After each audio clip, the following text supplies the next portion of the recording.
finished 43-39, the last team to finish with a winning record after starting out 2-10. The Nets and Bulls in 04 and 05, and they both lost in the first round of the playoffs.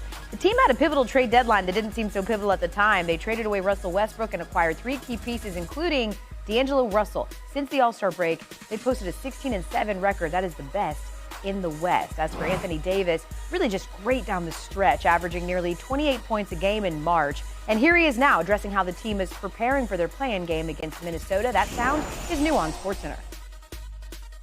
Yeah, those are their top 2 defensive guys. Obviously it takes a hit, from them defensively. They're probably a little bit better offensively, just as far as spacing. So it's a different, challenge for us. We haven't seen that this year, but we were preparing for it. Unfortunate situation for them, obviously, but it's our job to go out there and no matter who's on the floor, go out there and get a victory. Dave McMenamin was kind enough to let AD wear that diamond cross on his ear and joins us now from outside the Lakers practice facility ahead of tomorrow night's game. Incredible work there, Dave. You heard AD discussing how the team's approaching their game plan. What more can you tell us about how the absence of Gobert and McDaniels is adjusting preparations for him? Well, as you heard AD say, Elle, that the Lakers see the Wolves maybe even as more potent offensively without those guys out on the court, and that will take the Lakers to corral the offense, starting with Mike Conley's point of attack. Darvin Ham said that ball pressure will be very important for us to not allow the team to go where they want to go, the Minnesota Timberwolves, to dictate what happens on that end. And then once you get the initial stop, you got a defensive rebound. You don't want this team getting multiple opportunities with guys like Karl Anthony Towns and obviously Conley and Anthony Edwards, all rhythm players. When they get going, get confidence going. LeBron James said, Cat and Anthony Edwards, those guys could drop 40 on you. So it's about stopping the ball initially, getting the rebound, and getting back on the other end and scoring yourself. Certainly confidence is important, but that hasn't been the biggest issue plaguing the Lakers all season long. So I have to ask you, what's the latest on the injury status as we head into the play-in game? Well, it seems like the clouds have parted just a little bit, and the sun is shining down on a healthy injury list for the Lakers going into the play-in game. Now, guard Dennis Schroder, who is Darvin Ham's perhaps most trusted on-ball defender, missed the final 2 games of the regular season with neck soreness. He was back on the practice court today. Now, the Lakers didn't go through a full practice. They're trying to let the guys rest their legs heading into the Minnesota game. But Darvin Ham says we anticipate having Schroder out there against the Wolves. That's the last part of the roster they were missing. Everybody else healthy, ready to go for this must-win game.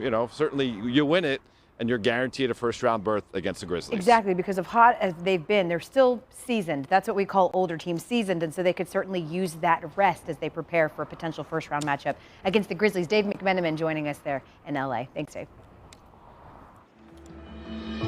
We all dream of things like this. You try to... It makes sense, right? Simple math, just numbers. We love Scoop Jackson. We also love Matt Barnes, our former NBA champ, joining us now. We're going to look ahead to the playoffs, and we'll start right there with what Scoop just laid out, those play-in games. Matt, give me a team that you think could go on a run after winning their first-round series. Well, I like the Lakers. I think since the trade deadline, they obviously have the best record in the league. Since All-Star break, they have the 4th strongest defense, and they still have 2 of the best players in the world. So LeBron is healthy, AD is healthy.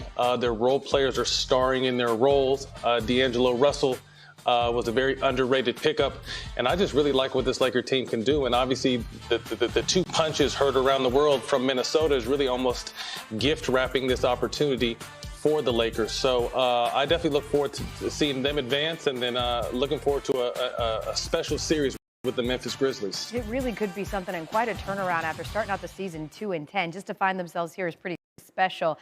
Okay, so let's talk about who the bookmakers like in the playoff series that we've got set. Like the Sixers, they're huge favorites over the Nets. Suns heavily favored over the Clippers. One surprise, the Warriors are the only worst-seeded team that's actually favored to win their series. So of these series that you see on your screen right now, Matt, which matchup do you think is the most intriguing? I'm taking that Sacramento Kings, Golden State Warriors matchup. Two high-octane offenses. The Sacramento Kings led the league in efficiency this year, the highest since they started keeping track in 1996. But then again, the Warriors are still the champions despite their record this year. They're getting Wiggins back now. They're middle of the pack in offense, middle of the pack in defense. But if any team can turn it on, it's this Golden State Warriors. And to me, what's most important in the playoff series is experience. And although the Sacramento Kings are the third seed in the Western Conference, that's what they lack. And they lack a little bit on the defensive end. So I think this is going to be a really good series. You see the Warriors are favored to win, but I definitely think it's going to be a battle of two high-octane offenses with two great home court advantages. Yeah, and an introduction for some people, at least the public at large, to the Sacramento Kings, who keep trying to say we're not a fluke, we're a good team, and now the rest of the world's going to be able to see that opportunity. Game one of that series, by the way, Saturday, 8:30 Eastern on ABC. Matt Barnes joining us here on SportsCenter. Thanks, Matt. Coming up, we've got the Timberwolves taking on the Lakers tomorrow at 10 Eastern. The Lakers have been red hot, posting the best record in the West since the All-Star break. The winner of this game will be the 7th seed. They would play the Grizzlies in the first round. And, of course, the loser of Lakers Timberwolves would play the winner of the West 9-10 game. That's the Pelicans and the Thunder. New Orleans won 3 of their 4 meetings this season. But for much more, we're going to send things over to Tony and Mike, who have an additional PTI bonus topic. All right, Wilbon, what is the most interesting NBA play-in storyline? There's only one. LeBron. I mean, Minnesota could have provided one. Now they're just a dunce of a storyline. LeBron, who didn't even want there to be a play-in, objected to it on the record, off the record, to anybody he could talk to a couple of years ago. Now, of course, LeBron's only way to get in the playoffs, and he said last year he did not want to miss the playoffs the second consecutive season. He's got to go there via the play-in, via Minnesota. Right. They win that one game, he's in. And, Tony, then it would continue because he would get Memphis in what would, to me, be a really compelling series between the Lakers and the Grizzlies. But not to get ahead of ourselves, Minnesota's basically handed the Lakers a play-in victory on a platter by having one injury, one guy punch himself out, and another guy punch his way out of that game by hitting his teammate. So, but it's still LeBron who's going to be the benefactor of all this immediately. Yeah, I mean, if you asked me to name all the teams in the play-in in both conferences, I would not win the game. Okay, I don't know who's in the play-in. I don't care usually who's in the play-in until it's right in front of me that night. But this morning, when I heard that Rudy Gobert had punched a teammate in the huddle, in a game, not in practice like Draymond Green before the season, in the actual game, punched a teammate in the huddle, I immediately thought, what are we talking about here? You can't have this. You got suspended for a game, and even if you weren't suspended, you were not going to win this game. So now Minnesota is sitting in a position where they're going to lose to the Lakers, and then they're going to they get a home game. Gobert will be back at that. They get the 9-10 winner, right? That's how it works. But yes, yeah. How can you've been in the league 10 or 12 years. You've been an all-star. You can't punch a teammate while the game is going on. You've been Defensive Player of the Year multiple times. You've represented your country internationally. You're an old man. What are you doing? And by the way, how come it seems the moment you end up in that locker room on that team, stupidity becomes your major? It really does. That's it. We're done. Back to you. Poor Anthony Edwards. I want to see him. You just heard Tony and Mike mention the Minnesota meltdown. The Timberwolves handed a blow after Rudy Gobert decides to throw one. Yesterday, the video all over social media of the Minnesota Star Center swinging on teammate Kyle Anderson as they huddled up during a timeout. And now the fallout puts his team in a bind just a day before that play-in tournament. Coley Harvey details in tonight's SportsCenter report.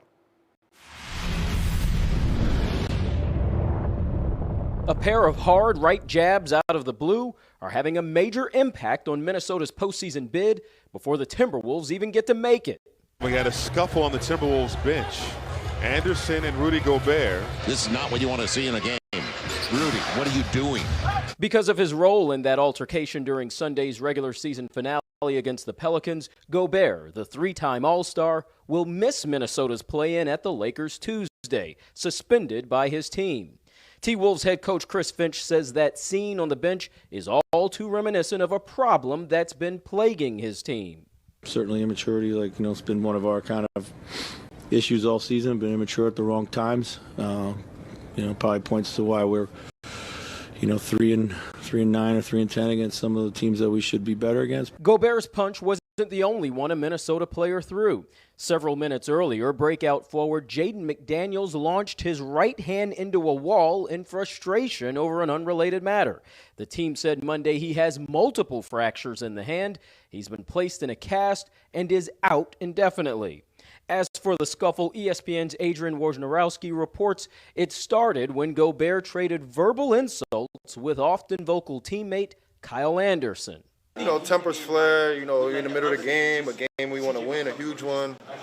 It is what it is. We'll speak about it and move on. We grown men. Following Sunday's game, Gobert tweeted that his emotions got the best of him, adding, "I want to apologize to the fans, the organization, and particularly to Kyle, who is someone that I truly love and respect as a teammate." Gobert hasn't been with his teammates since halftime Sunday and will not travel with them to Los Angeles for Tuesday's play-in. His suspension will be lifted for Minnesota's next game, which, depending on how the T-Wolves fare in Tuesday's play-in, would either be in this weekend's first-round series or in a must-win play-in game Friday.